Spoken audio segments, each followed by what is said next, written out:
What's the difference between atoms and ions? A lot of students can be confused about this concept, so I'm going to take a few minutes this evening to go over it with you. So in front of you, you have 8 elements written in atomic shorthand.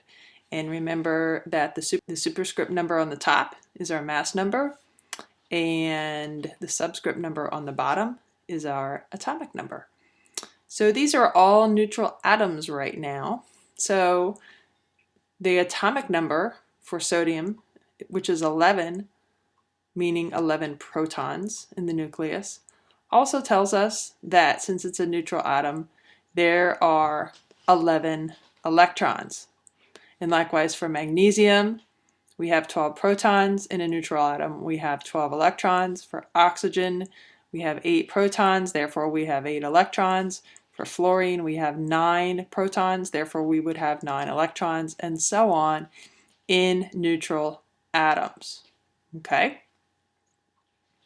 So let's say we wanted to determine how many electrons are in each shell of the atom. And to do this, we're going to refer to the Bohr model of the atom. And remember that the Bohr model has the nucleus in the center. This is where the protons and neutrons are located. And then the electrons are said to exist in energy levels or shells surrounding the nucleus. Pardon my lack of ability to draw circles tonight. Each energy level can only hold so many electrons. The first energy level can only hold 2 electrons. The second energy level can hold 8 electrons. And the third energy level also only holds 8 electrons. So the pattern we're looking at is 2, 8, 8. Now, knowing the electrons that are found in each energy level of Bohr's model, what we're going to do is we're going to take these atoms and I'm going to turn these into ions. So I'm going to add charges on them. So sodium and potassium are going to have a +1 charge. Magnesium and calcium are going to have a +2 charge. Oxygen and sulfur are going to have a -2 charge. And fluorine and chlorine are going to have a -1 charge. So what I want you to do now is determine how many electrons we would have for each of these ions.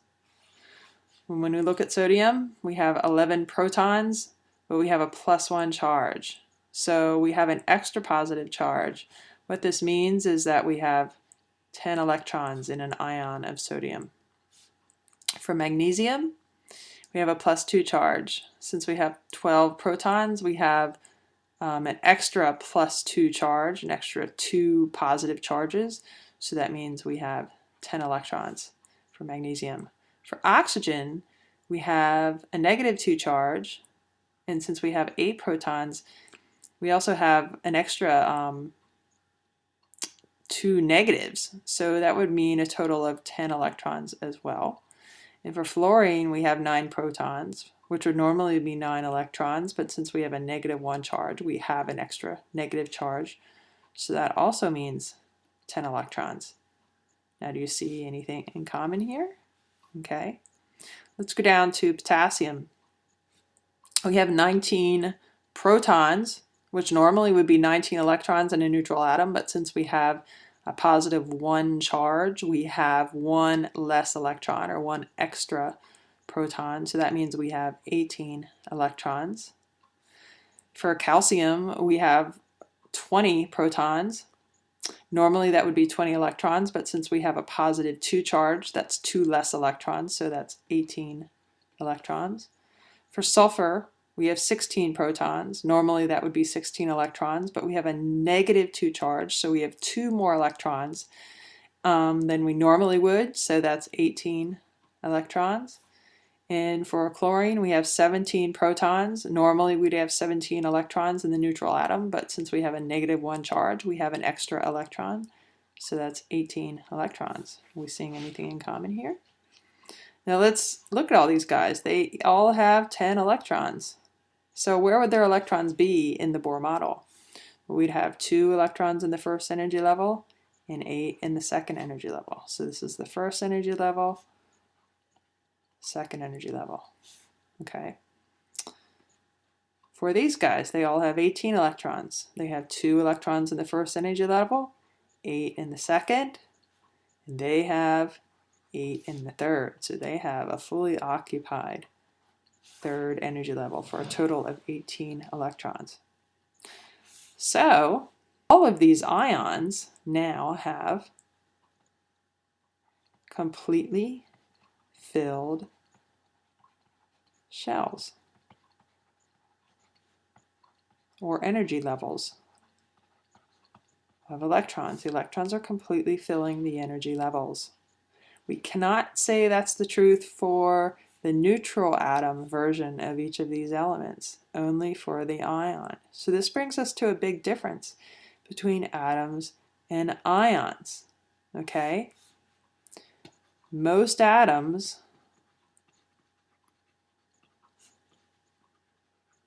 have incomplete outer energy levels.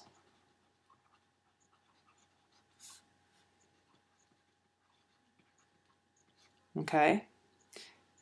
The exception would be your last column on the periodic table, which is the noble gases. All of those guys have completely filled outer shells.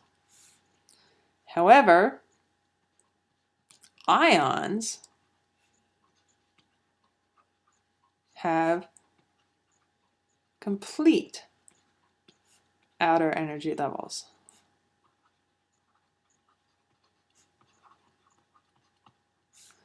Like the noble gases. So when an atom becomes an ion, it now has an electron structure like a noble gas. What do you know about noble gases? Because noble gases have a completely filled outer shell, they are said to be stable. They don't need to gain or lose electrons to fill a shell. They already have a full shell. They are chemically stable. It means they don't want to react with any other element. Well, that can now be said for ions. So they behave as noble gases. They are also stable. So what's important to understand is that ions, like noble gases, are chemically stable.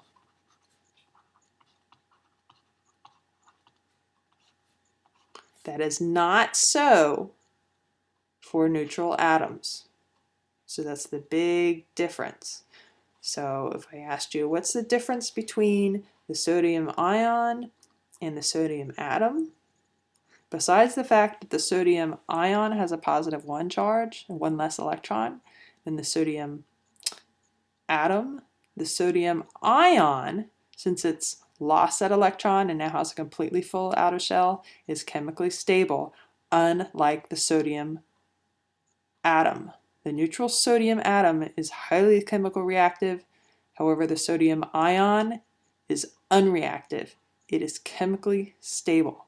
That is the big difference between atoms and ions. This concept is extremely important, and it is going to be something that you need to know as we go throughout the course here in the next couple of months.